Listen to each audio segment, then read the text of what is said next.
పూస్తూ ఉన్నా ముళ్ళు నాకు దక్కింది. పూజ చేయు కోరికున్నా కోవెలేమో కూలింది. దేవి లేని కోవలుంది, దీపమేమో ఆరుతోంది. సమరుపోయు చేయి ఉంది, ప్రమిద దాని కందకుంది.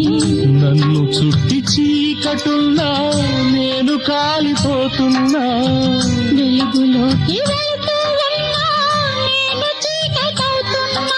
ఇది తుదియేనా? ఏమవుతుంది?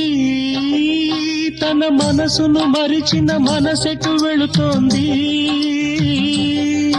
ఏమవుతుంది? తన ప్రాణం విడిచి దేహం వెళుతోంది. కలలన్నీ కరిగాక కనులేనంటూ